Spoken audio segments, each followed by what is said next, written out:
استاذ نادر، ازي حضرتك؟ اهلا زي حضرتك. ازيك عامل ايه؟ اهلا استاذ نادر. الله يبارك فيكم يا رب. الحمد لله. ليه الحزب مش هيشارك في مليونية الجمعة؟ والله لان السبب المعلن بالنسبه الينا يعني سبب غير مقنع. سبب المليونيه اللي اعلنوا اصحابها مساله تطهير القضاء، والله احنا شايفين ان في مسارين ما لهمش ثالث. مسار دوله القانون يبقى التفاوض فيها والصراع فيها تفاوض وصراع قانونيين، او المسار الثوري اللي من البدايه الناس حبت ان هي ما تكررش مآسي حدثت في دول تانية وتاخد بقى المسار الاولاني اللي هو المسار القانوني. احنا امام رئيس منتخب من اول لما تولى وحتى هذه اللحظه، مع كل قرار مصيري عايز ياخده، مع كل قرار ثوري، مع كل تغيير جذري يوضع امامه العراقيل اللي من باب ومن عنوان اللا دستوري واللا قانوني والمخالف للاجراءات واللوائح. عايز تصلح القضاء تتكلم اولا عن طريق المجلس الاعلى للقضاء.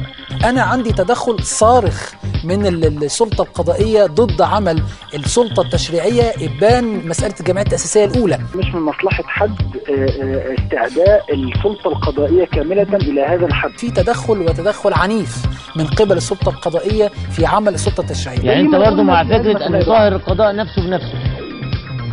دي مسألة عن طريق المجلس الأعلى للقضاء. ما لديه صلاحيات أن يفعل ذلك بالقضاء. وعرقلة، ما هو بقول لحضرتك إن القضاء مش مساعد. ووصل لمرحلة انعنات في أزمة النائب العام. قراره الدستوري وإعلانه الدستوري بتولي نائب عام جديد يشهد له كثيرون بالنزاهة ويشهد له الكثيرون بفضحه لتزوير في 2005 كمان، مش في 2010، هيفتح بارقة أمل أمام الناس.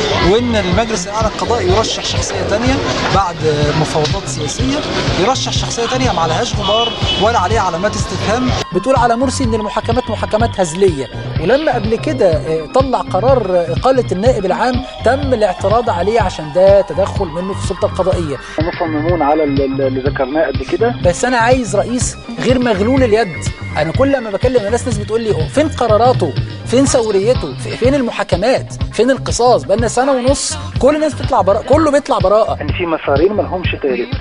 مسار دولة القانون يبقى التفاوض فيها والصراع فيها تفاوض وصراع قانونيين، مع كل قرار ثوري، مع كل تغيير جذري يوضع امامه العراقيل اللي من باب ومن عنوان اللا دستوري واللا قانوني والمخالف للاجراءات واللوائح، او المسار الثوري اللي من البدايه الناس حبت ان هي ما تكررش مآسي حدثت في دول تانية وتاخد بقى المسار الاولاني اللي هو المسار القانوني. انما هو لما وجد بقى مطالب الشارع اللي بتتكلم على الدم، وان الدم راح هدر، وان فين القصاص، وان المحاكمات محاكمات هزليه، وان الادله ضاعت، طب ما هو خدها القرارات الثوريه.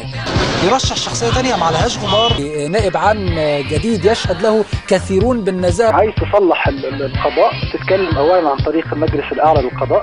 ما هو بقول لحضرتك ان القضاء مش مساعد. مش من مصلحة حد استعداء السلطة القضائية كاملة. انا عندي تدخل صارخ من السلطة القضائية. مصممون على اللي ذكرناه قبل كده. معلش النهارده يوم حماسي ثوري. أنا مشكلتي في الوضوح.